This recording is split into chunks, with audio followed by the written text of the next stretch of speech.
Good afternoon. I'm Lucas Panzica from the 104.5 The Zone studios. Super Bowl 58 is set in stone. It'll be the Chiefs and 49ers meeting in Las Vegas on February 11th as Kansas City held off Lamar Jackson and the Ravens in a 17-10 win in Baltimore in the AFC title game. In the NFC, the Lions had a 17-point road lead at the half before San Francisco stormed back, outscoring Detroit 27-7 in that second half to win 34-31 and punch their ticket to Vegas. It is the fourth Super Bowl appearance of Patrick Mahomes' Chiefs career, and it's a rematch from Super Bowl 54, Patrick Mahomes' first ever Super Bowl title. New Titans head coach Brian Callahan starting to formulate his coaching staff for the Tennessee Titans. Offensive coordinator Tim Kelly and Charles London, the quarterback coach under Mike Vrabel, have been let go. The Titans have submitted requests to interview Dolphins running back coach Eric Studesville and Jaguars passing game coordinator Nick Holes for the offensive coordinator position under Callahan. Tonight, the Nashville Predators take on the Ottawa Senators. It's the last game of a 3-game road trip. Puck drop at 6 p.m. For all your foundation repair and waterproofing needs, visit USSTN.com. Breaking news at once in your home for the Titans and Vols. This is 104.5 The Zone.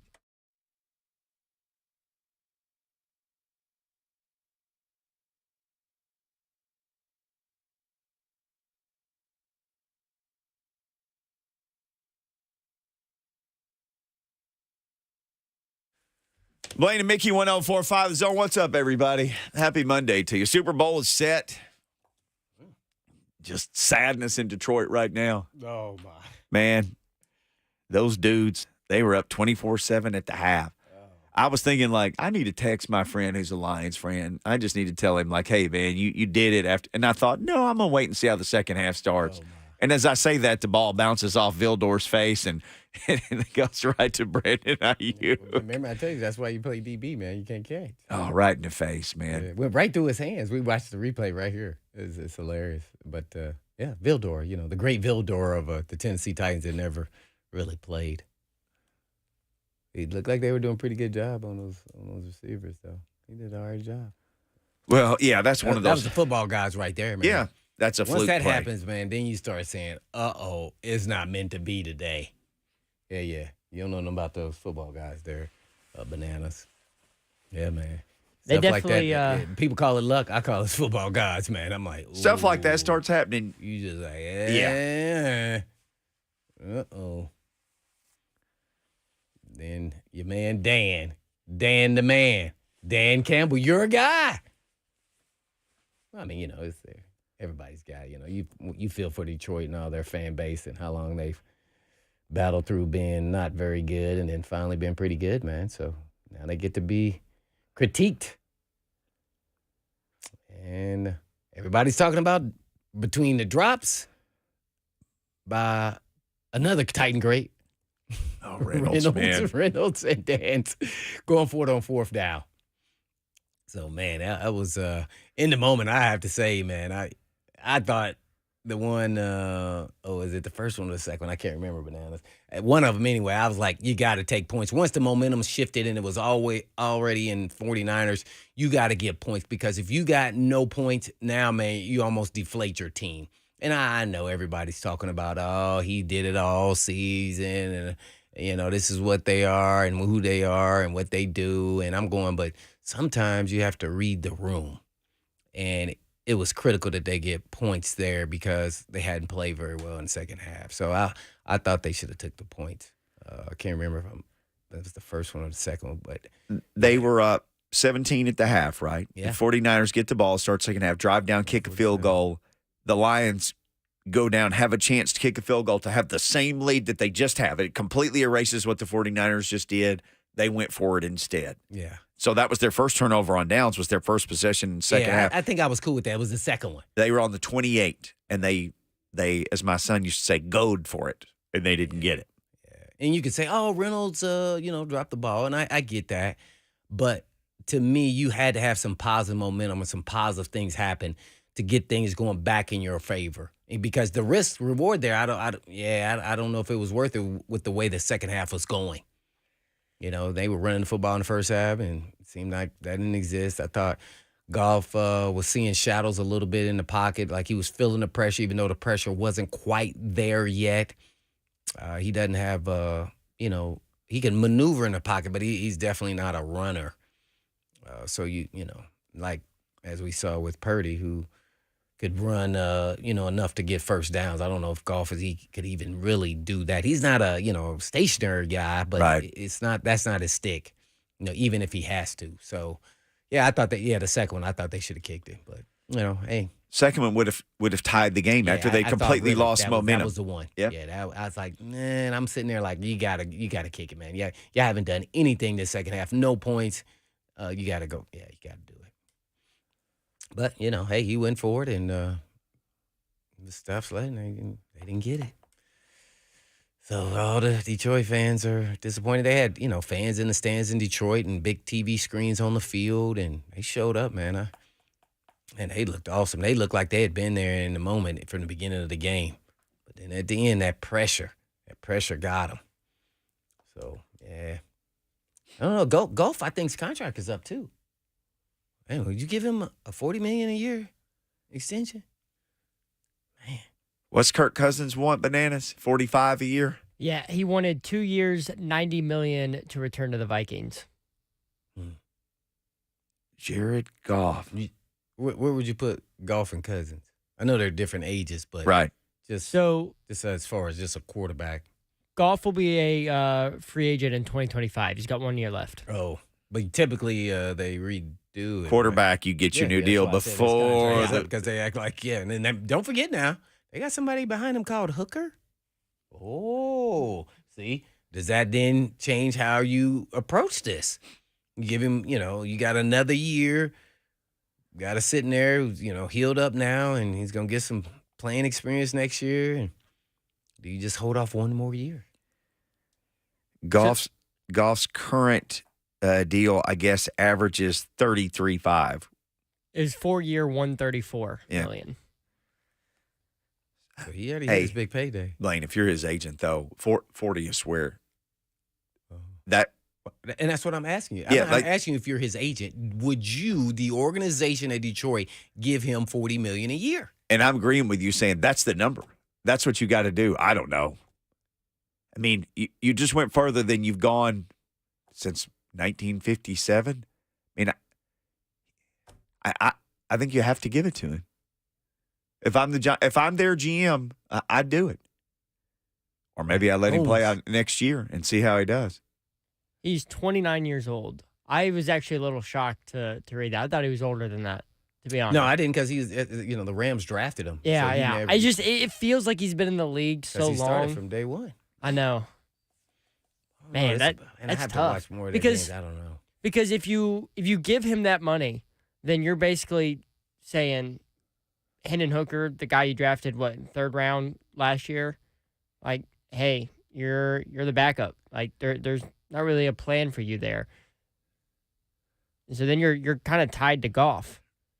Yeah, but you can sign him to, let's say, really a 2 or 3 year deal, even though it's a 5 year deal, and you can get out of it. A 4 that's a 3 or a 3 that's a 2. Maybe give him a little bit more for a shorter amount of time. Mm-hmm. But even if you sign him to that, that's all of Hooker's contract. Yeah, he'll be Hooker's a 4-year contract, so he'll be a free agent by the time that's done. Yep. That's the tough thing about quarterbacks, man. I mean, you got to look down. You got to say, well, this is farthest we've gone since the 50s, and this is the guy that did it. It's the whole who could we get better thing. You probably get a better quarterback than him. What if you get a worse quarterback? My whole thing, it's not just the quarterback. Mm. And I'm talking about every quarterback. I don't. That's why I go. Golf. This $40 million. I'm gonna rest my franchise on it, all because of what you just laid out, and that's what they're looking at: the history of the organization, who was the leader, who was the coach. Coach gets an extension, quarterback gets an extension. This is kind of how it goes. But man, I don't know.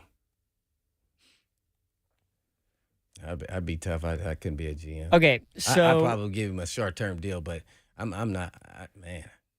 I don't.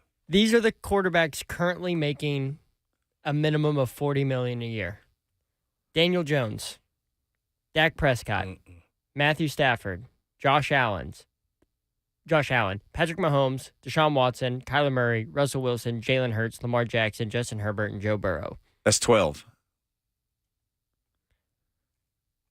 The only one I'm not liking in that is Daniels, and I'm sure he showed flashes at time during that year his contract was up, and he was a first-round pick. So, but the rest of them, I think I could concur. Aaron Rodgers making 37.5. Derek Carr's making 37.5. Okay. Kirk Cousins is making 35, but one's 45. Well, yeah, whatever. He's going to make 40 somewhere. And then there's Jared Goff making 33.5. And they scored 31 points, and they got to 31 in that game.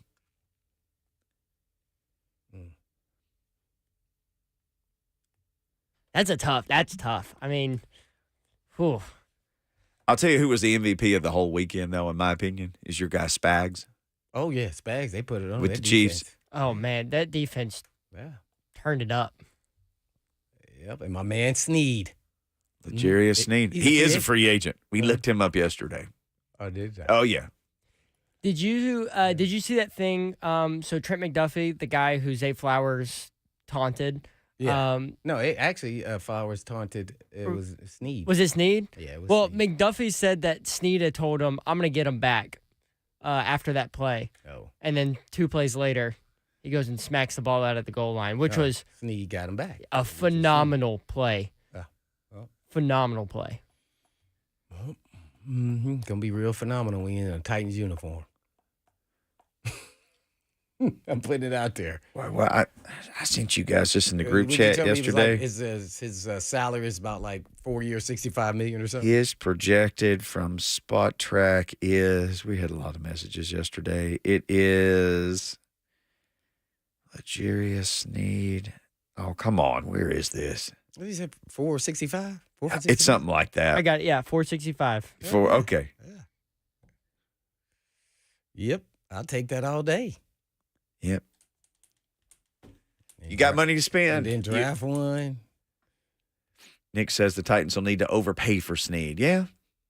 They might have to overpay for a couple people. Money talks, though. And they have money to spend.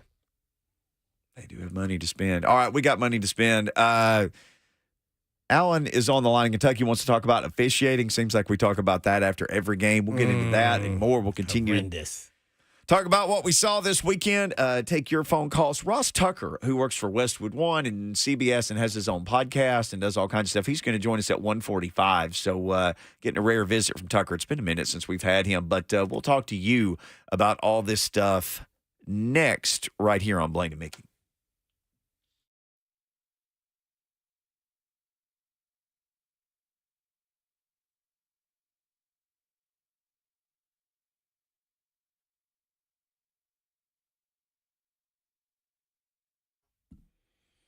For many of you who have lived here a long time, you already know Eurofix has been in Middle Tennessee area for your European car repair needs now for 24 years. And we've all gotten to watch them grow. And I don't know about you, but I love watching a hometown business take off. Well, we are now proud to announce the 5th location in Mount Juliet for Eurofix on Mount Juliet Road, right across the street from Dairy Queen. And Eurofix can serve you in Franklin, Hundred Oaks, Murfreesboro, Belmead, and now Mount Juliet.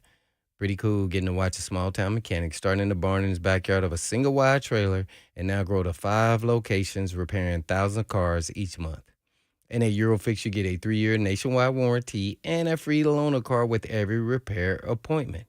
And all you have to do is just give them a call at 844-EUROFIX. That's right, 844-EUROFIX, or you can just visit them online at myEurofix.com. That's myEurofix.com. But I always tell them Blaine said, Joe.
Blaine and Mickey, 104.5 The Zone. Super Bowl is set. Talking about that. Just kind of looking around at what we saw yesterday. Maybe try to poach some of those free agents. Alan in Kentucky, though, is up next. 615-737-1045. Blaine and Mickey, by the way, powered by All Four Seasons Garage Doors. I think Alan wonders maybe how some of the officials got in those garage doors out there on those stadiums. What's up, Alan? Hey, guys. Love the show. Hey. It was hard enough. I understand it was hard enough for the Ravens and Lamar Jackson to get anything going in the second half yesterday. It really wasn't a great performance by them. But especially, there were 2 drives, I think, back-to-back. There were 3 defensive pass interference calls that were missed. And even Gene Statutor, I think, was the CBS rules and the analyst yesterday. On 2 of them, he even said, look, that I would have called that. And it's really – I love playoff football. I want a good game. I hate to see it go down like that. I didn't know. Maybe it was just me. We all seeing the same thing? Well, Alan, appreciate the phone call. I mean, I've been frustrated by all this all the time, watching it and see what gets called on some teams and some doesn't. There are so many times where I see a play where no DB gets called for anything, and I think they would have thrown 17 flags at Christian Fulton on that play. Like, an underthrown ball where the receiver turns around and runs through Christian Fulton, and they can't wait to throw 16 flags at Christian Fulton. And I see stuff like that happen and no call. And, I mean, even the play where Lamar threw the one in triple coverage, the receiver just got taken out of the play before the ball was caught by the DB. I know there's some judgment to it, but I get frustrated by that too sometimes. I don't want to, but I do. I don't want to. And I'll say this, there's high-def TV and there's more cameras at these games than there's ever been. And then we all have Twitter we can run to say what we don't like. I mean, officiating's never been perfect. We can just see it better now than we've ever seen it, see more angles of it. Those guys are so big. And Blaine, you've talked about this. They're so big and so fast in real time. I think it would be so hard to catch some of this stuff. That's why I still like the eye in the sky guy who in real time can be like, the guy just got tackled. That's interference, call interference. But I know it could slow the game down some. The NFL doesn't want that. There's pros and cons to it. So the one I think that Alan was referring to, if I'm correct, was it was on Isaiah Likely. He kind of sat down and then he turned to run back up field, and the Chiefs safety hooked him, spun him, and then tackled him to the ground by his legs. And Lamar had thrown the ball way over the head. So I don't know if it was going to be catchable, but Likely got tackled to the ground right there, and there was no flag called. And I think that was the one where the announcers were like, why didn't they throw a flag? And like you said, that is something we've seen with the Chiefs, not only this year, but for the last couple of years. It is definitely been an issue. Yeah, and I agree with that one as well as one of the other ones, one of the deep ones. I think the caller was referring to, I think 3 of them. I thought one of them had to be called. The other ones are all questionable, up to debate for me. I just thought the quality of refereeing in that game was not very good, just in totality for either side, really. So that game was, oh man, it was bad. But you got to give the Chiefs credit, man. Now they matched the intensity level of the Ravens really being the big bully, and that kind of surprised me. It really did, because that's, they try to out physical and just kind of bully you to submission, and it didn't work. The KC matched it, and I was a little disappointed that they didn't double team Kelsey there early in the game. It was, just because he was the only guy that was going to beat you, especially see how they were targeting him so much. I was stunned there. Especially in critical situations, 3rd and 1 or 4th down. I mean, you knew he was going to him. I mean, so I didn't like any of that. With that being said, then not only did the referees, they didn't get some of the calls, but I thought they got outcoached and they got outplayed. And here's the reason why: the Ravens acted as though they wanted it so much, and it's because they hadn't been there. Mm-hmm. And you just saw cool customer Chiefs and the quarterback Mahomes just keep on chugging. You never saw them get out of their wits for a bad call, good call. They just methodically just kept going. So I thought they got outcoached, and so that's kind of how I looked at that game, really. They had all kind of opportunities to win the game from Zay Flowers, fumble at the goal line to Lamar. I thought that was you talked about that was pass interference when he threw a triple cut. I thought that was nothing. You were bound once the ball is intercepted and it's not in line, you can wipe out that receiver. Sure. I thought he just got wiped out a little early. Man, probably so. Yeah. Probably so. But at the end of the day, it was 3 people there. Yeah. Why are you throwing the ball there? Like that was bad. And then on his deep balls, he's throwing it too flat. He's not dropping the bucket. All 3 of them that he threw, that he overthrew, I'm like, man, he's got too much energy in these balls. So, I mean, what is he doing? So I didn't like that. Then they didn't keep running the ball enough, and it became all about Lamar Jackson. And so, and then his frustration once he, made a bad decision or something that, it frustrated him. So, yeah, they got beat by the better team, man. It'll teach you, man. Mahomes, he's starting to be in the conversation, and it's crazy to say it. Like, is he getting up there with the greatest of all time? I mean, especially in this limited amount of time. People forget, how long has he been in the league? 6 years? Dude, he about to go to his 4th Super Bowl. That's insane.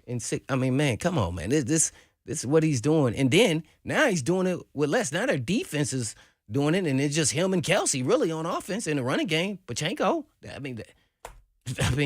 some guys will make a critical play here or there when they disappear. So nobody had any critical drops, which was consistently going on all season. Yeah.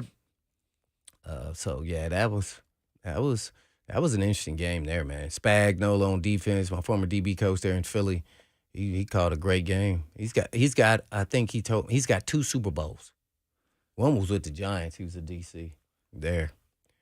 So maybe he's got 3. I don't know. Yeah, they lost last year, so yeah, he's got 2. The Chiefs got the Ravens to go away from their identity. Yeah. Lamar threw the ball 37 times. They ran it 16 times in the game. And Blaine, like you said, how many running backs? The running backs had a total of 8 carries. Lamar had 8. The running backs had 8 in that game. It's the season low for them in carries and the season low in yards. Well, the running backs actually only had 6 because Zay Flowers had 2 runs himself. Yeah. So, yeah. 6 carries. 6 carries. That is not your identity. That's not what you were successful in all year long.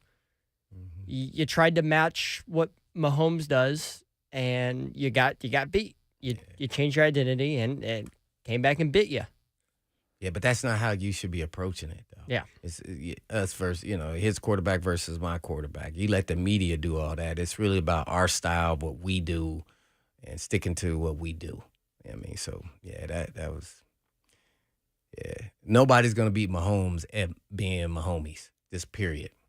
He's a different cat. There's launch angles of all his throws and all that. Lamar Jackson can't do that. He can run. He can run better than anybody, and he can throw deep balls and intermediate balls. But all those launch angles and all that's not his stick. And throwing the ball all the time. So they needed to learn to settle down. So that was a heck of an experience there to watch them. Trust me, that happens sometimes. You mentioned Mahomes, so where is he all time now? Right, that's a man. Good man. He's got to be like second, right? Especially if he wins this year. He wins Super Bowl this year, man. I don't know, man. I think I'm gonna put the titles doesn't mean it much to me as what everybody else. If he wins, this will be 4. This would be number 3. This would be 3 and 4 Super Bowls. They lost the one to Brady. Mm-hmm. Yeah, I might have to put him ahead of the GOAT.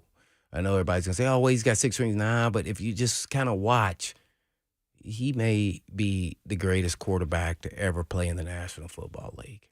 I'm really talking now, man. Like, it's just the stuff he's doing, like this young of age.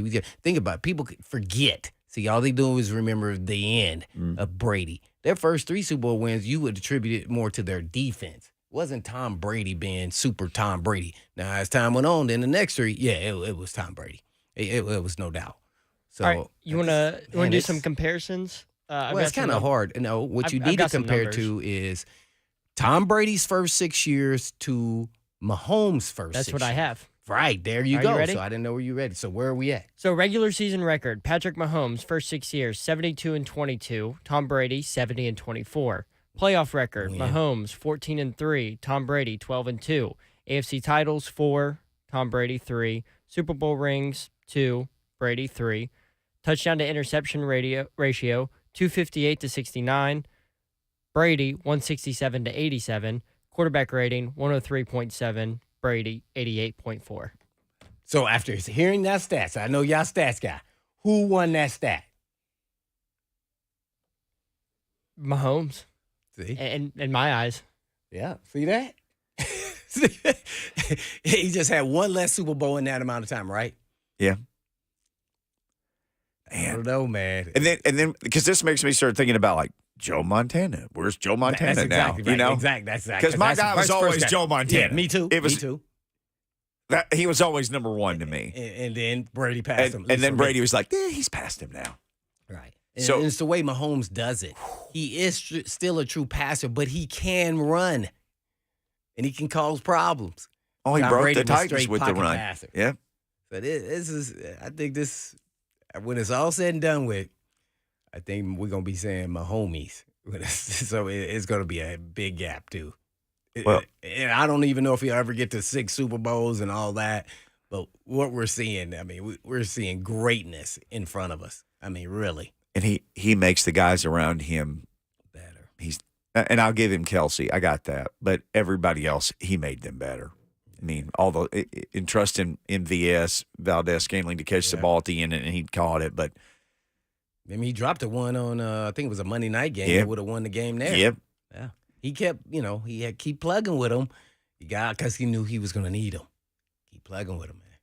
But you start thinking he's that guy that you put on any team, and he immediately lifts everybody up. And that's And you can say Tom Brady did that, but Yeah. I'm just saying in this short window, man, this guy's doing some great stuff. yeah, boy, where does Montana fit in there? And Tennessee fans and Colts fans will say, where does Manning fit in there? And Oh yeah. and you played against Marino. Where does Marino fit in there? And I mean, Watch this. I played against Elway, Marino, Elway. Montana, Peyton. Oh, and I ain't played against. So where did you miss it? Is Mahomes. Yep. Mahomes, 2 MVPs in his first 6 seasons. Tom Brady, no MVPs. Mahomes, 28,424 passing yards. Brady, 21,564 passing yards. I mean, the stats are pointing towards Mahomes being on I pace didn't look to at be the stats at all. completely better than Tom Brady. And that's just through first 6 years. So if Mahomes can even get half the longevity Tom Brady had, I mean, the GOAT conversation He's gonna blow it out the water, right? it- Let's say if he just plays 6 more years and he wins. Let's say he wins the title this year, and he wins 2 more after this year and gets 5. Man, he's not even. He doesn't have 6. They may drive him to try to win 6. Yeah. But man, we seeing greatness right in front of our eyes, man. Like, wow. Yeah, well, I know I have Chiefs fatigue. I'm just going to tell you, I'm just tired. Although I think Kelsey is retiring. His brother's showing up everywhere. I think. Oh no, I do have Chiefs fatigue though. Yeah, but If I was a betting man, I would have bet on the Ravens. Yep. They were the best team all season to me, just in general overall. And then you don't have a good day, and then boom, you got to give Chiefs credit, especially on defense. but hey man, even if you got Chiefs fatigue, you still just have to appreciate. give him his respect. You Like, got to appreciate, man, and this the guy. same for Andy Reid, man. You got to appreciate. I told you, remember? I think he's gonna retire. Yeah. It's like Kelsey. That's what you say, Kelsey. I think both. Yeah, I think the Kelseys are retiring together. And you mentioned that about Andy Reid. What do you do then? Just bring back the enemy? Because we were like, gosh, he's not getting any interviews. Does he know that's something? that was my prediction. This be enemy steps back in because you know it'd be like just run what you run. Yeah, because it's same system. Everybody's already in place. And that dude, they're never going to let him get away. I say that. You never say never, but if you could keep the band together and keep winning, I just wonder if Kelsey goes, what did they do? Because he makes everybody better, but having Kelsey sure does help. He's got to find. If he retires, Yeah. everybody's talking about taking the number 1 tight end. The Kansas City Chiefs will move up in the draft. Take Rob. Take Brock Bowers. just replace That would just make you sick. You would like, just I'll put a give you a replacement second in and a there. third, and we'll switch first. And you'd be like, just for a tight end? Yep. Yeah. That's because that guy we want. Yep. And boom, there you have it. Ooh, boy, what would be the luck of that for Brock Bowers? Oh, if gosh. Andy Reid retires and Mahomes still has the success that he has, That's another GOAT status. That's just another add Yeah. to the. Because what did Brady do once he left Belichick? Won a Super Bowl. Like that was kind of like the crown on top of the cherry on top. I The don't thing know that if capped it that's off. the same in this case. And here's why I'm going to say that. It's somewhat similar, but Brady went to another team. You're That's just true. talking about changing a coach. That That's doesn't true. mean the system, his comfort level. I mean, people don't understand when you're an athlete, you like to be comfortable, especially at quarterback. So you got to get to know different people who you can trust. And not only that, on the field, off the field, get chemistry. I mean, so what Brady did, but going to a whole nother organization, I think would be way bigger than him staying at the same spot and somebody coming in and saying, okay, we're going to run what you're comfortable with. I just think it's a little different. It is on the same plane, but it's a little bit different for me. Like, yeah. Like just moving from here to then going to Philly, it was a drastic change and impacted my family more than anything that I even thought would of value. Yeah. And that then causes like, okay, well, you know, your mind starts to go and doing all the other things that losing focus on what you're there for. Oh, let's go find doctor. Okay, I mean, see, just stuff you don't think about. Oh, we got to go find a house. Oh, okay. What? We got to. We're gonna live in town, out of town. What are we gonna say? Oh, the traffic here is different. We may want to stay downtown. I don't know about driving over that bridge every day. Yeah, see, all this stuff, distractions. You staying in one spot, it's not the same. Tom Brady went to he understood. Remember, you hearing all these jokes as he was knocking on the wrong doors because this dude was out there working and somebody's running 7-on-7 with his receivers illegally. Got thrown out of a park during COVID illegally. Yeah. So this dude, he understands it's a different, and that dude wanted to win in the worst way. So it's the same, but a little bit different. Let's take one of these phone calls right quick, and then we'll get Ross Tucker in for the next segment. Then we'll go back to the phones. Hey, Jason, thanks for calling Blaine and Mickey. Hey, thanks for taking my call, man. I love y'all show, man. Thank you. You sound like Here's Snoop one Dogg. thing, and Blaine, I want you to kind of comment on this. I'm trying to make this quick because I know you ain't like Buck. You ain't got that music that plays and fades you out, but I don't want to take advantage of it either. Here's the thing that irritates me. Whenever your team wins, and to see, I know that, you know, the Lions made mistakes that we capitalized, meaning the Niners, capitalized off of and took advantage of, and it put us in a position to be able to come back. But there's a flip side to them making a mistake. There's also you got to be in position to be able to capitalize off of that. And, like, they mentally could have gave up with the deficit that they was in. Right.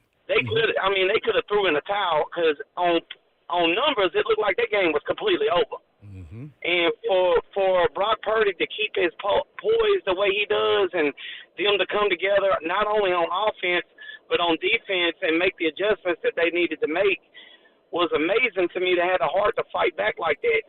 But whenever your team wins, the one thing you always hear, man, the NFL's rigged or there was a lot of mistakes.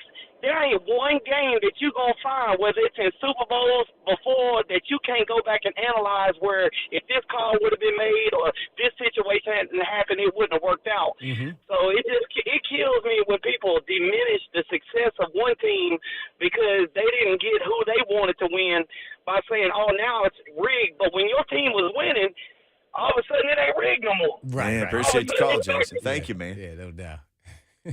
Well, that's the fandom. Well, sure. That's what fans do. Right. They're doing their job. Yeah. So, but yeah, I mean, I always try to make it fair as much as possible when you're talking about these different games. But hey, you got to give it to the 49ers. Hey, they came back, but you know, the Lions let it slip away. They had some opportunities, but you got to say that the 49ers took it and they took advantage of it, and they, you know, hey man, they won. I mean, that was a great comeback. I really thought the game was going to be over. I was really interested to see how the 49ers were going to come out that first series and see how they looked. And I said, uh-oh, somebody in trouble. And it's the Lions. They were in trouble. They in trouble, man. They not the king of the jungle anymore, man. They better watch out. All right, we better watch out because Ross Tucker is supposed to check with us next. We'll get his thoughts on all this stuff. What does he think about the Dan Campbell decisions and more? Ross Tucker joining us next on Blaine and Mickey.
All right, it's here. Oh, man, happy Super Bowl time to all those who celebrate. From FanDuel, America's #1 sportsbook. Listen, if you're like me, Super Bowl Sunday, it's just about all the good stuff in life, getting a good seat on the couch and your favorite people and your favorite food, maybe placing some super bets as well. Man, I love to have all my favorite food and drinks and all my favorite people there, all the things that I love. I also love that FanDuel has so many ways for you to end the season with a dub or two or three. Not only can you bet on who's going to win Super Bowl 58, but FanDuel also has bets for which players are going to score a TD or how many points are going to be scored and so much more. So new customers join today. You'll get $200 in bonus bets if your first bet of $5 or more wins. How about that? Just visit FanDuel.com/Mickey to sign up. That's FanDuel.com/MICKEY. Make every moment more with FanDuel, an official sportsbook partner of the NFL. You got to be 21 or older, present in Tennessee.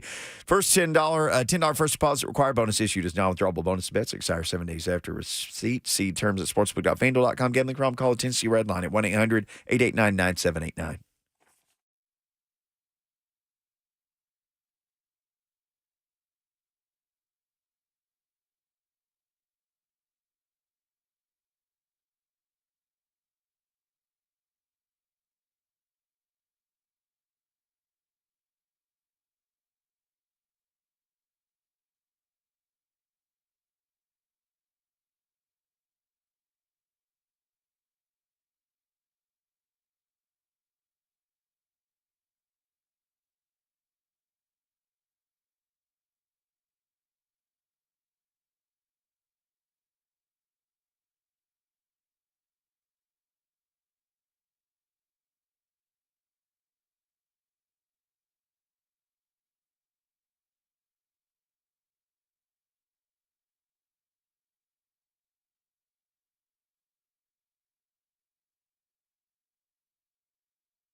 My.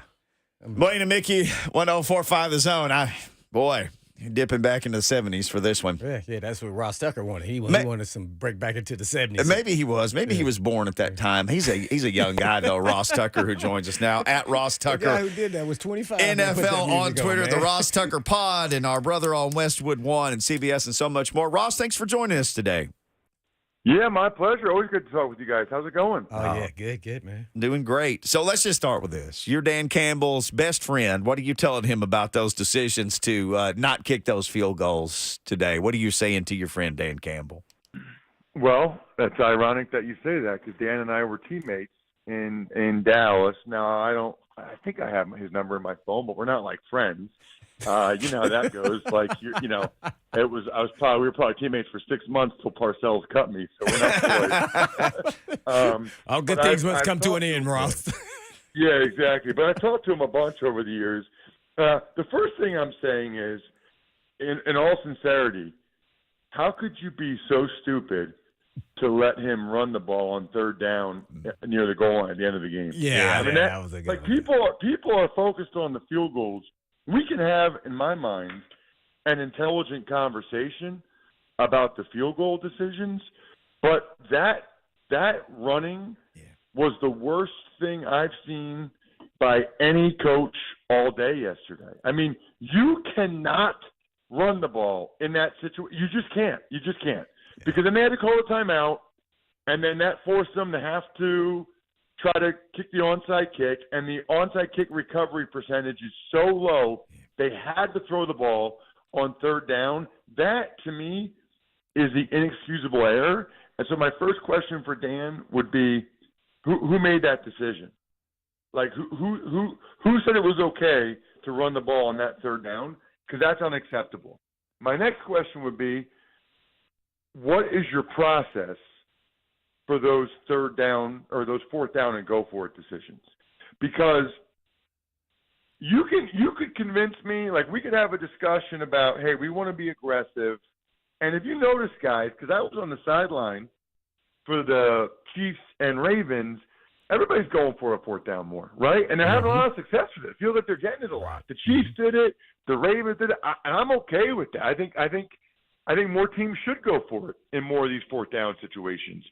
But I'm watching, and it doesn't seem like there's a lot of communication when Dan Campbell's going for it on those situations. And so I'm wondering, is there any data driving this? Is there any, thought process? Because I know there are, you could look at the data, and it would say, hey, 4th and 3 at the 30, your kicker, a 47-yard field goal. He's only making 78% of his field goals. You guys have been so good in fourth downs, you should go for it here.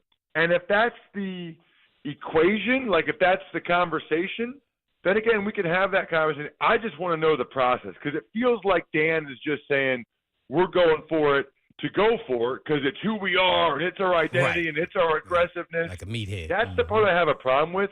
And then the bigger thing is that I haven't heard people talk about, guys, not all fourth down decisions the same are created equal. Yeah.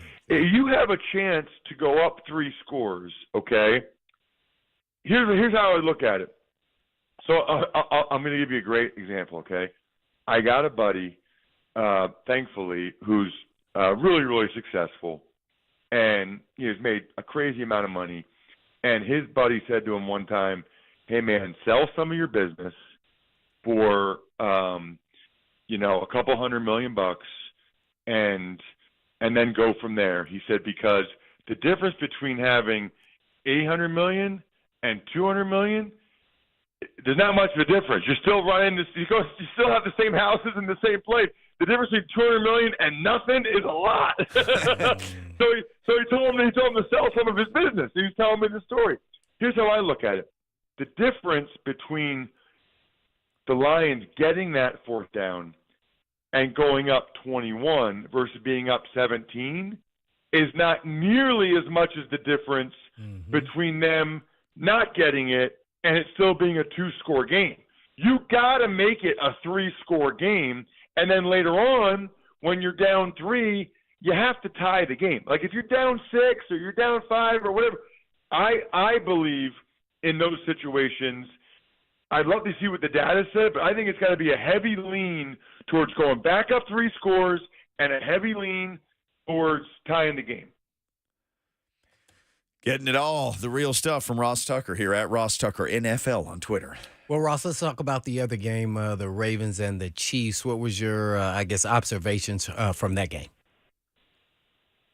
Several. One is, the Chiefs have the new Patriots thing going, where every team they play seemingly makes those 1 or 2 plays that cost them the game and does those 1 or 2 dumb things. I mean, it's like the new Brady Belichick. That's Mahomes, Andy Reid. And then they do the opposite, right? They don't make the critical errors, and then late in the game they make the clutch play. And I was in New England 05 and 06. I played for pretty much everybody. It helps broadcasting there. And I can just tell you, like, when Brady's your quarterback, you just expect to win the game. Like, you know you're going to win the game. And that's kind of where the Chiefs are now, I feel like, with Mahomes. They just expect to win. I was disappointed that the Ravens – I didn't feel like they went down playing their game. I thought they were the best team in the league this year. And maybe it's because the Chiefs were controlling the action the first half and the time of possession, but I really felt like the Ravens didn't try to run the ball, especially with Gus Edwards and Lamar design runs, nearly as much as I thought that they should have tried. I think they were not used to being behind, especially when it became a 2-score game, and they got out of character. That said, they still had several dumb penalties that really hurt them, and they had the critical errors. I mean, they still had plenty of chances. I mean, the Zay Flowers fumble can't happen, and the Lamar Jackson throwing the ball in the triple coverage, that was concerning. That's like really one of the worst decisions and throws I've ever seen. Yeah, he played the worst game of probably this season, maybe of his career. I guess we were talking about this only in jest, but it kind of seems like after we looked at the stats of Mahomes versus Brady in the first 6 years, man, are we getting to the point where we're watching the GOAT actually live and in action? Well, I know it's hard to say because we're talking about 6 6 Super Bowls to maybe potentially 3, but just the way he's going about his business and how he looks in playoffs with now, not even besides Kelsey, a huge weapon and getting it done, playing the best they've played all season. Well, no, he's definitely having the best career of any 28-year-old quarterback we've ever seen. No doubt in my mind. I mean, it is incredible what he's accomplishing. Now, what'll be interesting is for Brady just gets you on the longevity. And Brady gets you on – he basically did it in my mind with like 3 different eras, right? He did it like Taylor Swift, like the eras. Like he did it with 2001 through 2005. They won those 3 Super Bowls with like William McGinnis, Vrabel, and those guys. Then he won 3 with like, Gronk and Edelman and those guys. And they went to Tampa and won 1.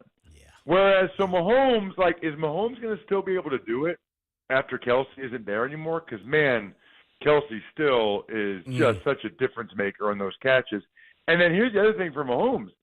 Andy Reid's not – I don't know how long – I mean, Andy Reid's not going to be doing this when Mahomes is 38, 10 years from now. I doubt it.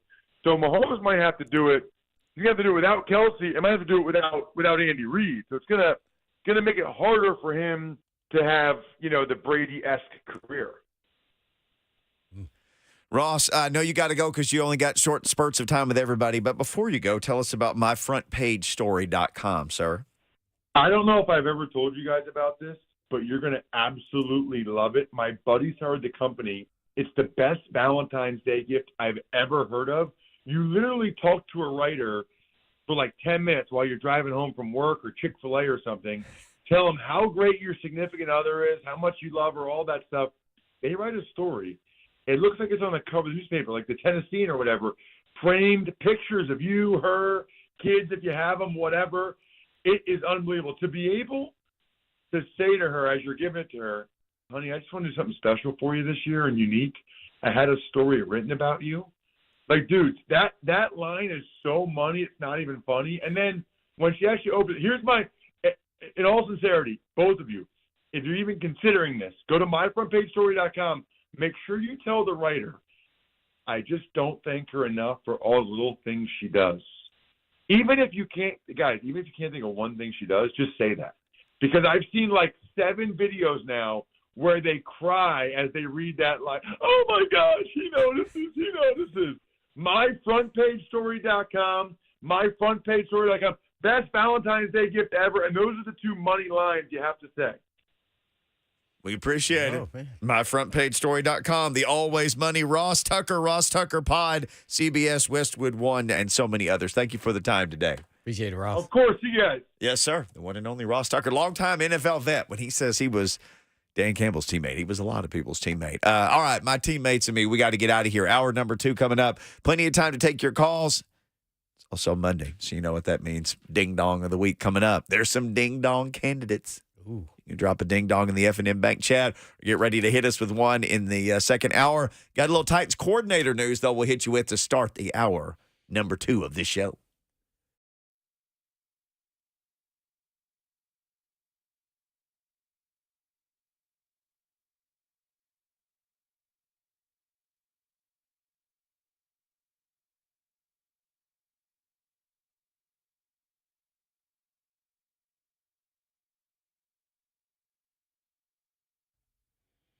If someone hasn't asked you already, maybe you've asked yourself, what is your resolution for 2024? Well, luckily for you, thanks to the team at Cool Ray Heating, Cooling, Plumbing, and Electrical, I've got some great ideas for how you can take care of yourself and your home better this year. So maybe you want to be better about saving money. Well, consider a $69 tune-up on your home's heating system so you can ensure your HVA system operates at the highest efficiency. And if you need a new system this year, Cool Ray's industry-leading warranties save you money in the long run. Or maybe you want to be better about taking care of your health. We all do, right? So if you're stocking the fridge and freezer with good food because you're hoping to eat better, don't let the next power outage from the storm spoil that food. So get a free estimate on a whole home generator from Cool Ray's electrical team. And the generators will also keep any medical equipment or other necessary appliances on 24/7, rain or shine. So you find the resolution you can stick to this year and schedule your next visit for any of their services at coolray.com. That's coolray.com.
Blaine and Mickey, 104.5 The Zone. Let's get it. Hour number 2. Thanks for hanging out with us. Blaine and Mickey, powered by All Four Seasons Garage Doors. If you missed hour 1 or you just want to listen to it again or listen to the whole show, remember wherever you get all your favorite podcasts, get your favorite podcast there. Blaine and Mickey, just make us your favorite podcast. Rate, review, subscribe. You'll be ready to go. Titans have an interview today for the OC position per Peter Schrager of Good Morning Football on NFL Network. Nick Holes interviewing today. Holes, H-O-L-Z, Holes. Oh, where was he? Where was he? He was the Jags pass game coordinator. Oh. Was in Oakland with Callahan. Oh, years ago? Years ago, yeah. Like 7 years ago, maybe 5 years ago. So we were. Well, yeah, they let some guys go. So that makes sense now that they've officially let them go in the office. You got to think most of the offensive guys are going to be gone. Like, especially OC. When he said I'm calling plays, I said, uh-oh. Yeah. Kelly gone. Unless you want to sit here and not call plays. Maybe he was open to it, but maybe he got somebody in mind for that. Yeah. Nick Holes, so Nebraska. So he was with Big Callahan for 1 year in 2007 at Nebraska. That was the last year that Bill Callahan was the head coach there. Then he went to Stanford for 3 years, 08 to 011. So that was David Shaw. So then he was with the Oakland/Las Vegas Raiders from 2012 to 21. So he survived multiple regimes there. Was an offensive assistant, was offensive quality control, was assistant wide receivers coach, was offensive quality control again, was assistant wide receivers coach again. Then it's like, okay, I got to go do some coordinating somewhere. So he went to UNLV, and he coordinated there. His family did. Think about that. I got to take a college job, man. I got to go coordinate. Just one down the street. You just turn your car in a different direction from the giant Roomba. Instead of going there, you just go to the UNLV campus. Randall Cunningham. 100%. Kenny Mayne, he was a quarterback there, too. The former Sports Center anchor. I think he was there right before Randall. Larry Johnson. You know who that is? I do not. You don't. Grandmama? Stacey Augman? Nope. I'm too young, man. I knew he did. That's why I asked. They had a great UNLV basketball team. Boy. Greg Anthony. Oh, man. Who was the other guy was 12. I can't remember his name. He could shoot the lights out, but he was only like 6'1". They had a bomb squad. Then they had an Ackles. Ackles is who I'm thinking of. The big guy. Yeah. Who you did not want to mess with or trifle with. Yeah, they had a team. Boy, watch this. They beat Ball State by 2 points to get to Duke. Yeah. Oh, that's right. That was the big boss. Yes. Oh, man, boy, did we not go to school for a week. I was going to say, you were on campus when all that was going down, right? Yeah. Could you believe those basketball dudes were doing what they were doing at that time? Not at all. I was like, wow, man, these guys are incredible. Hey, man, yeah. See, that's the bad thing, man. You Ball State. I didn't even know they had a football team. Oh, my gosh. I didn't even know. Did they have a football team back then? Yeah, they had a football team back then. Oh, man, I know because Randall Cunningham was there. They're running reps, yeah. They were playing football in those days. Oh, man. He was the Jags passing coordinator last year, talking about Nick Holes. For 1 year? Yeah, for 1 year. Okay. So Anderson Hunt, says Nick Hewen. Hunt, that was 12. Yeah, Anderson Hunt. He could put that ball in the basket now. Boy, bananas, you wanna start rabbit holing down some YouTube videos? Google early 90s UNLV basketball. No, just Larry Johnson. Or Larry Johnson. Ooh, Grandmama. That's what they used to call him. That's what he used to do in his commercials. Sounds like I got some research to do tonight. And they had Duke in those days. It was loaded with research. Leitner. And then they had the Kentucky Unforgettables in those days. And you had the Fab Four at Michigan in those days. And Duke came back and got him the next year, though, boy. they got him. Yeah, but that first year, boy, they got smoked. I'm like, Grant Hill and those. I was like, what the? Wow. That era of college basketball, early 90s, and I know everybody likes what they like, and you remember what you remember. There weren't 100 games on TV a week, so you only got like the best of the best. So if you're getting a game on ESPN or CBS on a Saturday or whatever, dude, it was like, oh my gosh, that was such a great time. Yeah, hopefully it'll be a great time, and he gets some of these guys hired. Yeah. So this came up this weekend. I may have been Pellicero who reported this. Dolphins assistant head coach / running backs coach Eric, I've heard it pronounced Studesville, and Studesville. Yeah. Yeah, I'm the one to tell you, right? Okay. We know that's wrong. Then. No, if you know, then tell me. I think that's it. I think it is Studesville. Studesville. So he has been in the NFL since 97. He was with Callahan in Denver. He was at Denver years ago for just a couple of games or whatever. He was their interim head coach. This dude's been around the NFL since 97. That was when I was still playing. This dude has been around the NFL all that time. So he is also getting an OC interview. I feel like bananas right now. I have no idea who that is. So that would be a completely opposite direction of what we kind of talked about last week, of them going more towards a younger set of coordinators. Oh, because he's an older guy. He's been in the league. He's 56. Yeah. So he was in Arizona in 91 as a grad assistant. Then he spent a couple years at North Carolina, then one at Wingate, 2 at Kent State, because everything goes to the MAC or the Sun Belt. He took a job with the Bears in 97. He has been in the NFL ever since. Bears, Giants, Bills, Broncos. He was with the Broncos 2010 to 2016, which I think is the exact same time that Callahan was there. So they were there every day with each other. Every day. This is a friend of the family. Yep. He has been with the Dolphins through multiple head coaches. Since 2017, he's been with the Dolphins. Running backs coach and run game coordinator, co-offensive coordinator and running backs coach. They just switched the description here. Mm-hmm. And associate head coach and running backs coach. So with his title he has now, what title would he have to be for them to get him based off what you just said? Associate head coach? Like, what? That's a lateral move or going down if you're just the OC. Yeah, he's not listed as the OC anymore. I guess it's McDaniel got there. He's not the OC. He's just the running backs coach. Oh, I thought you said he was associate head coach. He is this year. Last 2 years. Right, but what do the Titans have to do to sign him away unless his contract is about it? It would have to be associate head coach and offensive coordinator? Right. Yeah, in order to get a because that would be a promotion. Other yeah. than that, unless, like you said, he may have had he's been there forever, but his contract could have expired too. I don't know about that. Yeah, he was the head coach of Denver, interim for 4 games in 2010. This guy, he went 1-3. 56 years old, won the Super Bowl with the Broncos, Super Bowl 50. That was one out in San Francisco. Now, what we have not heard of is him talking about any interviews for defensive guys, right? Besides the one guy from the Ravens, Denard Wilson. That's it. Only news that's come out on that.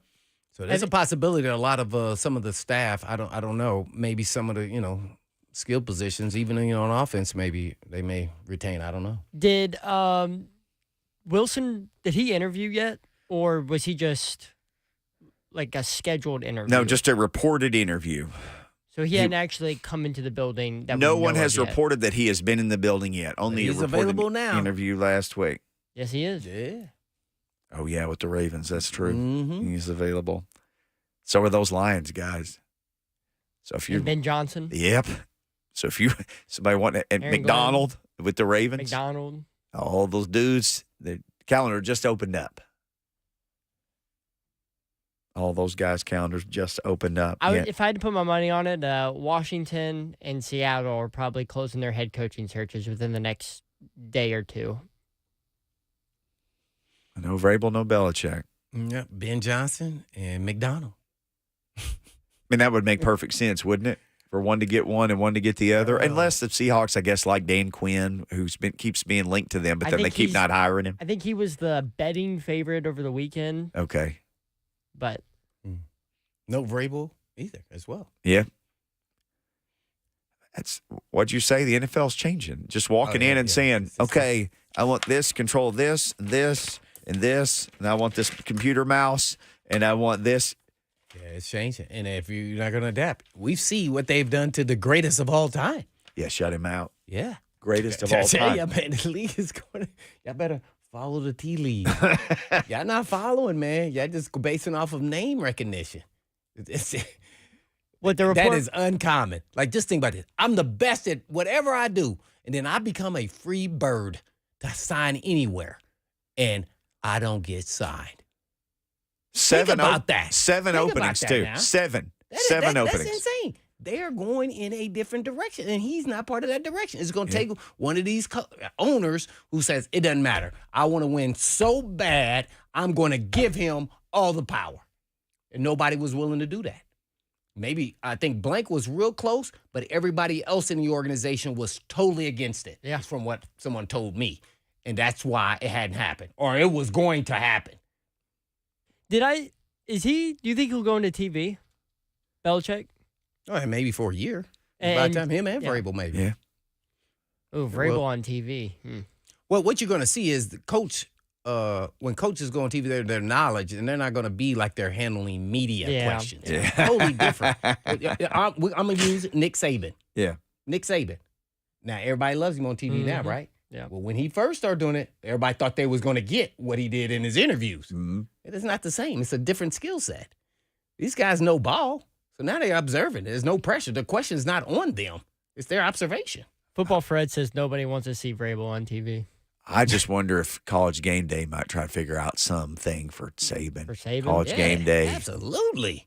And people poop on College Game Day. I still, on Saturday, if I don't have something with my son, I still always catch some of Game Day, man. Oh, yeah. Doesn't get that college spirit on a campus. Dude, Ooh, I you live it right there. I know. Some people The- love it, some people And the hate it. addition but it's, of Pat McAfee, I think, has boosted it, in my opinion. well, and some people it's Some people boosted disagree. and some people it has disagree. unboosted. All right, Tori in Kentucky wants to talk about, I do believe, Mike Munchak. We'll get to your phones next. Also, Ding Dong of the Week coming up in this hour, so you can hit us with a Ding Dong. Plenty of candidates from this past weekend in the football world. All that and more coming up on Blaine and Mickey, powered by All Four Seasons Garage Doors.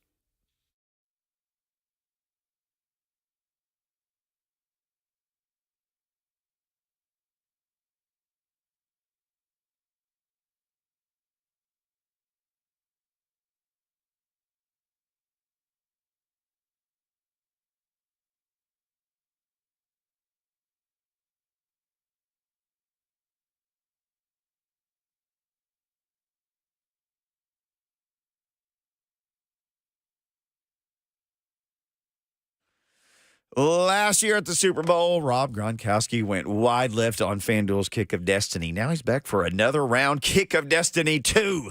Yeah, this time you can play along. All you got to do is choose if Gronk makes or misses. I think he's going to make it. You can, though, get your free pick in right now because if you're right, you'll win a share of $10 million in bonus bets. Everyone can get in on the action when Gronk takes a shot at redemption before Super Bowl 58. Whether your team make or team miss, just head to the FanDuel Sportsbook app to get your pick in. It's absolutely free. Then tune in before the game to see Gronk's kick live. You'll win a share of $10 million in bonus bets if you're right. If you're new to FanDuel, all you got to do is visit FanDuel.com/Mickey, MICKEY, to sign up. Make every moment more with FanDuel, an official sports betting partner of the NFL. You got to be 21 up, present in Tennessee. No purchase necessary. $10 million prize pool to be split equally among all eligible participants who made the correct pick. Prize issued as non-withdrawable bonus bets that expire 7 days after receipt. Restrictions apply. See terms at FanDuel.com/sportsbook. Gambling problem? Call the Tennessee Red Line at 1-800-889-9789.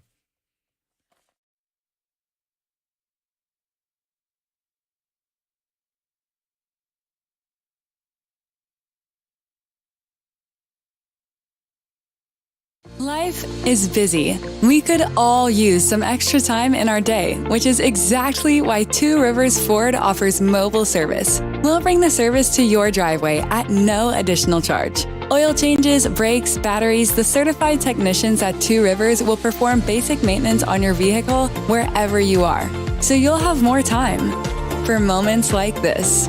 Schedule your mobile service appointment by scanning the QR code or calling Two Rivers Ford today.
Ring-a-ding-ding-dong. It is time for Ding Dong of the Week on Blaine and Mickey. 615-737-1045. On Twitter at Blaine and Mickey. By the way, Instagram, too, at Blaine and Mickey. You can send us a DM on there with a ding dong. Just the words, though. Also, F&M Bank Chat. That'll get you in line as well. You can go to markspain.com to get a guaranteed offer on your home today and start packing. Or as we like to say, don't be a ding dong. Use Mark Spain. Like, you don't even have to fix the kitchen up or anything. Mark Spain just comes over and says, here, man, let's rock and roll this thing. Mark Spain. Spain.com will get you there. Phones are ringing, 615-737-1045. Bananas is answering the phones. So you going to start it off? You go first. We got to change it up. You got your ding dong already? Yeah, my ding dong's ready. Oh, I'm ready. Your ding dong is always ready. 100% it is. That's what she said. Yeah, 100. That's right. If she was watching this segment, she would say that for sure. Ding Dong of the Week again. You can get in and make it happen. 615-737-1045. Here's mine. I think we've talked about this because I know people are going to say Dan Campbell, or people who say that about Dan Campbell because people are fighting about Dan Campbell. As Ross Tucker pointed out, you could even go to the running, trying to run it in when you needed it. Come on, man. Here's mine, though. Just the whole horns down thing. Yes. Yes. You got me out of Please. Texas. Blaine likes it when I get fired up about stuff. Yeah, I do. And we've talked about even like a segment where Mickey is mad or something because it takes a lot to get me there. Uh-huh. It takes a lot, but when it gets me there, it just breaks me. And I'm lining up a few. I got a few that are just piling up. We're going to start doing a segment on Friday. Yeah, this may have to be something that Mickey's Madness. Yeah, this may have to be something that starts spilling over. But the horns down thing. So Texas played at BYU, and some BYU students. Look, man. What did they do? I'm just pissed off just thinking about this. Oh, my gosh. As a college administrator, it's your wildest dream that anyone will come to your games and be excited about it, much less your students. Mm-hmm. Students are the lifeblood of every arena that you have because they bring energy unlike the adults in the arena. They're adults, but you know what I'm saying? The customers, ticket buyers. Students are the lifeblood of it. So some BYU students show up. They got all their stuff on, and some had on their T-shirts like horns at down. Texas or at BYU? At BYU. It looked like a whiteout. It looked like. They did it awesome. BYU's coach, apparently, or some member of their administration, had them go take their shirts off because that's insensitive to Texas. Whoa. Not Texas. Now, the Texas coach, they lost to UCF at UCF. I know a lot of people at UCF. Mm-hmm. He was in line telling people, you got no class. That's classless. Because one of the players did that to him in the handshake line. Gave him the horns down. Look, man, if that bothers you that much, if this is truly that big of a deal, what have we done in life? This isn't something terrible about family members. This is not something about your mama or your girlfriend. This is horns down. And I get it. If you're a Longhorn, that means a lot to you. We got to stop being so sensitive about words. Charmin Ultra Soft. That's what that is. Yeah, well, this could be the Charmin Ultra Soft Ding Dong of the Week segment brought to you by Mark Spain today. But even the BYU people were so sensitive about it that they said you can't do it. BYU told its own students don't do that. If I'm the students, I would have said, sorry, you're going to have to kick me out. And you know me, I'm a rule follower. I would have said, sorry, it's just it's an H or an O or an R. It's a T-shirt. You're going to have to kick me out. I would have made them kick me out on TV in front of God and everybody. I would have made them kick me out. Mickey's Madness. That's what it is on Friday. Yeah. Actually, you know what? I agree with all that. Now, a player doing it, to me, you should have those conversations with your players so they don't do it, because it's, you're shaking hands. And I'm sure that's when it probably happened. It was. So let's keep it. But the fans, though, I think that's a different story. They should be able to do whatever they want to do. And you need to talk to your team and like, hey, man, don't, respond to anything, any gestures or anything like that. There's talking about, you, your family, or, the Longhorn. So, yeah, I'm cool with that, man. That's part of the game, though. Taunting and all those things from the fans. Yes, is cool. But when the players actually doing like, hey, man, we may be joking around out when we during the summertime or whenever we meet up, but when we're doing this game, like don't do that when we crossing the lines. I don't agree with that one. And you could be Texas's coach, and you could tell Johnny Dawkins at UCF after, hey, hey, man, this is what you're doing. If you wanted to say something, but he was telling their play. Anyway, I agree. The handshake line's not the place to do that. Shake hands and keep it moving. Yeah. But for fans, for them to make students, take their shirts off or turn them inside out or whatever they did, I just can't believe that's where we are. At the same time, though, you need to talk to your own team, the Longhorns, and be like, hey, man, somebody does something. Don't be addressing it. Right. Just keep going. Just keep moving, man. Win. It's not that serious. And BYU beat them, too. Yeah. I don't mind the players doing it if they're doing it like towards like fans, like if like BYU is in their home court and they won and they wanted to go to their fans and like do the horns down. If they're like addressing it at Texas, okay, then you can maybe get into some sportsmanship talk, but it's a gesture. It's not an inappropriate gesture. You're not cursing at them like Mickey said.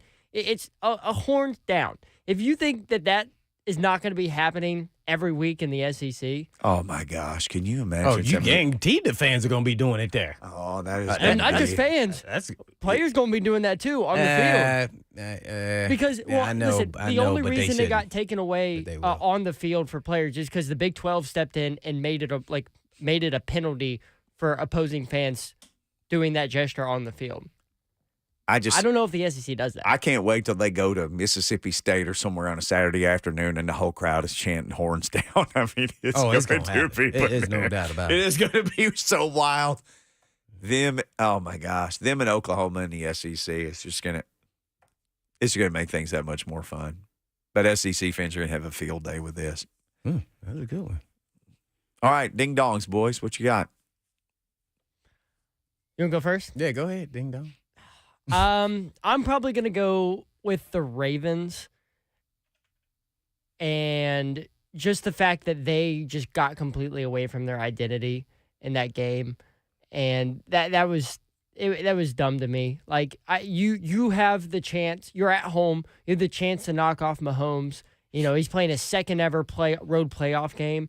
And you run the ball 16 times total, only 6 times with your running backs.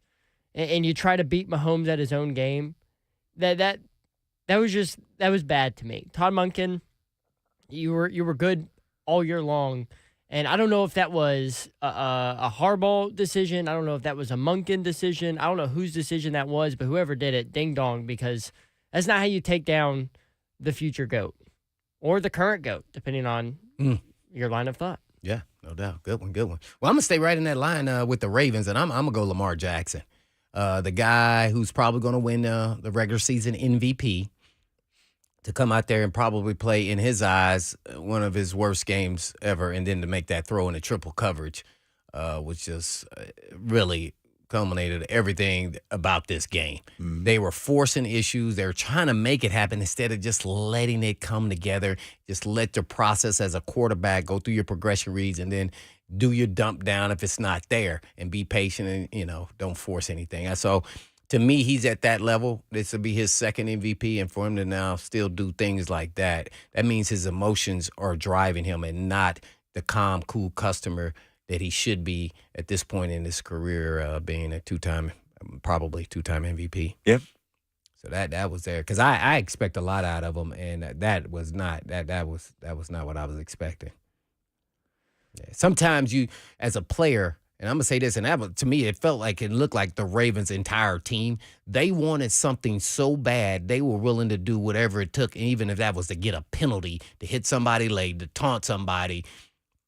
I just felt like, and then also they weren't getting any calls. So it felt like every call they really didn't get, even on the benefit of the doubt, whether deserving or not. So I wouldn't. Well, they had that. Played. They had that genius was it the offsides penalty there at the end of the game? Now, what do you think about that call? It was where he took it too far. Well, if he just false started, he took off and he just ran into the guy. He stopped immediately. Well, he was on the line and he just stopped. He hit the guy. I didn't think it was a 15-yard penalty. No, I did not. It was a little egregious. Why was it egregious? What made it egregious? He didn't stand over the dude. He didn't do anything. He just, he thought the ball was going to be snapped. It was no different than somebody jumping offside. The call was. It was a little. The call was egregious. Yeah. It was a little much. Yeah. Because everyone knew what they were trying to do. They were trying to stop the clock. Right. That's exactly. And they gave him a 15-yard penalty. Yeah. Like, what is that? I've never seen that being called that way. Have you ever seen that call? No, and there were multiple plays in the games last week where a guy got his clock cleaned 3 seconds after the play call, and they didn't call anything. I can't think of which game it was in, but like the play was dead, but the ball was kind of loose, and somebody picked it up, and the guy just went and crushed that dude. They're not calling anything like that. Yeah. Let's get Eric's ding dong in here next. Hey, Eric, 615-737-1045. See if it's a lady. Hey guys, this is not mine. We'll get to mine in a minute. But you talked about Lamar Jackson. I heard a stat after that game. Now he's completing 57% of his passes. He has 6 touchdowns, 6 interceptions, and 6 fumbles. And yesterday he got sacked 4 times. I don't know what overall he's been sacked, but yeah, that's not good. But guys, going on the championship games yesterday, I'm going to go to the NFC championship game. And guys, just all the criticism against Brock Purdy, I think he is getting unfairly criticized. A lot of people were saying, well, the only reason he's successful is because of Trent Williams, Deebo Samuel, and Christian McCaffrey. Then they were saying it's Kyle Shanahan's offense is the reason he's successful, and everybody was out on him after the Monday night Christmas night game against the Baltimore Ravens. Well, guess what happened? He's going to the Super Bowl, and Lamar's not. And, guys, here's the thing. They were down 24-7 yesterday. He was the main reason they came back and won with the scrambling ability and the way he played in the second half. I'm not saying he's going to beat Patrick Mahomes in the Super Bowl, but I will say this. He is the first quarterback in NFL history that's Mr. Irrelevant, the last pick of the draft, who's a starting quarterback in the Super Bowl. So if you're going to criticize him, you got to give him his credit and his props, especially for the way he played yesterday. Guys, y'all take care and we'll talk again soon.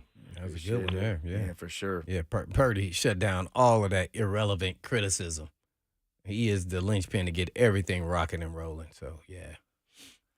Yep, old Mr. Purdy. Here's in the second half, there were, 3 runs that he had for like 50 yards. On all 3 of those runs, he makes his drop back as soon as he sees. Go through his progression reads. As soon as he sees it's not happening. He was decisive. He went. Anzalone, one time, was coming straight at him. He was quick enough to get past you know what I'm talking about? Oh, yeah, I know what you're talking about. Yeah, Or linebacker. Anzalone looks like Thor coming downhill. Yeah. He just went at a different angle. Right. That guy took a bad angle. Woo. Going up the sideline. Dude. And that got him like 12, 15 more yards. He was so decisive on those runs. And when you But compare that, I know they're not the same player, to Lamar Jackson. Yes. See, that's what I'm talking about. Like, he was still going through being the quarterback and not getting all emotional trying to do it himself. That's what Lamar was trying to do. That's why I say when they're trying too hard, instead of just letting the game come to yourself, it's hard. Guys wanted it so bad. You could tell. I was watching them. I was like, oh, man. Clowney, come on. You can't hit the guy. You led with your head. You knew that was a possibility. Don't even just use your hands. You're already late. Purdy may not be the most talented, most physically gifted, but what I texted you guys last night, he's got one thing that not a lot of quarterbacks in the NFL have had lately. It's a clutch gene. He has it. Yeah, he's got that it. But he's got also this confidence and way about him. Yeah, that too. And so that leads to that. And he's his IQ is off the charts. So you put him up against most of these quarterbacks, he probably can't throw the farthest, the strongest arm and all these launch angles. He's not that guy. But guess what? He's smart enough to understand what he can't do and understands what he can do. And then he exudes that and then goes out there and executes it. I have a lot of respect for him. The other thing, too, and you used to talk about this, and I'm not comparing him to McNair, but McNair would have like 3 bad quarters and just come down into the bench and go like, I'm good, or I got you. Oh, no, I got it. Yeah, I got it. I'm like, you got what, man? You've been playing like crap. The offense. He's like, no, I got it. And then he does it, and you go, uh-oh. And then he does it again, you go, uh-oh. But this guy's real. But Purdy wasn't great for a long time against the 49 or against the Packers. Good enough at the end to beat them. First half wasn't so great. Guess what? Second half, stone cold assassin out there, man. He got him that using the legs. Yep, I got it now. When he started using his legs, I knew it was over. Hey, man, if you don't have to run like Lamar, you don't have to be Michael Vick, but just having your legs. Especially if a team's playing man-to-man and none of them have got their eyes on you and you can take off and run down the field, that is such an added dimension that just destroys people's will. Especially if you hadn't seen it in film a lot. That's the kicker. I mean, that Mahomes gonna change your defense. How many times? Yep. Mahomes has done that how many times? He's not the fastest. And nobody guy ever there. gets a good shot on Mahomes. Man. and a big old dude running down, tall, long prospect to hit. They never get a good shot on him. They should have highlighted him playing baseball. He was acting just like how he acts right now. He struck somebody out and was yelling, running to the bench. I was like, man, this dude been doing this forever. Remember years ago, we were at the Super Bowl, and we saw him. He was like just kind of tall and skinny. Mm-hmm. You know, you'd think like, boy, that guy's going to get it. Nobody ever gets it. The Titans got some good hits on him one day over here, hitting him, sacking him. But for the most part, he doesn't take big hits. I don't know how he does it. He's a smart runner, too. I mean, all right, ding dongs. More in the F&M Bank chat. A Lions player made the list. Ron Slay's conscience, that's what this is listed as, is calling next. We'll hear from Mr. Slay's conscience next. With a ding dong, you can share one, too, on Blaine and Mickey. Ooh, can't wait.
Blaine and Mickey, 104.5 The Zone. Get back to some more of these ding-dong of the week phone calls, 615-737-1045. This is Ron Slay's conscience on the line. I don't know if this is Ron himself or just his conscience.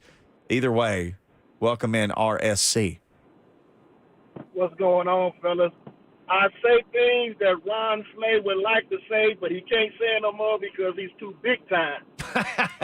Ron's never too big time, man. He'll say anything he wants to I thought say. this was Ron Slay at first. Oh, no, man. He can't say the things he really wants to say, so I'm going to say it for him. But this is something he'll probably say. I was scrolling through IG today, and I saw the Louisville men's basketball coach at a press conference, and they asked him why one of his players didn't play in the first half. Well, he said that the player refused to play because they didn't have the right tights for him. Now, I'm not saying that the player's a ding-dong.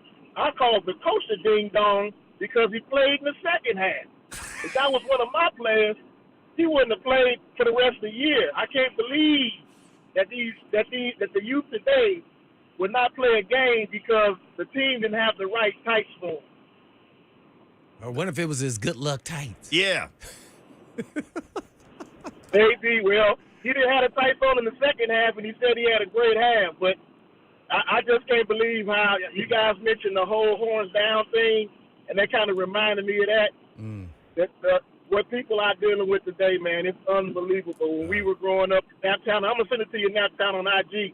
But when we were growing up in Indiana, man, we just took those things and we lost, but we gonna get you back later on. But this whole tight thing, man, I just can't believe it. Wow, man. You think the coach was pulling your chain? I mean, like everybody's chain, like he didn't play because he didn't have his tights, or was he serious?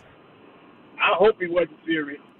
Hey, RSC, what do you think, because you're an Indiana guy like Blaine, what if you think of, like, Quinn Buckner in 1976 and told Bobby Knight, hey, man, I don't have the right tights today. Oh, my gosh. Keith Smart. Keith Smart and telling him, hey, man. Oh, my. Steve Alford. Shorts was too tight back then. Oh, yeah. You couldn't have squeezed a pair of tights under your shorts in those days. Yeah. Boy. That would have been insane. He might have threw two chairs across the court. And that's how you talked about that Ball State UNLV game earlier. You realize that I can't remember which one of the UNLV guys wore a Ball State hat to the press conference at the next game because he said that's how good they. I can't remember which one it was. And it wasn't Anderson Hunt, but they were wearing a Ball State hat for the rest of the tournament because they almost lost that game. You remember that? No, I don't remember him wearing that. But yeah, but I remember they barely got it. It was 1 or 2 points, man. It was a Sweet 16 actually. Yeah, that was big in Cardinals history there. BSU. Babs Davenport texted you and me and said that was old. She said it happened last month. Still weird though. I just looked it up. It happened back on 11/29. He can still be a ding dong though. The whole thing can be ding dongery. Since we're on it's an old ding dong. Since we're on basketball. Can we talk about what Dalton connected again this weekend? You guys see the Tennessee game against Vanderbilt? Vandy made that interesting for a while. They did. They had a 5-point lead going into half, and then Dalton Connect said, nope, and took over that game like he has for the past, 3 weeks now, month now.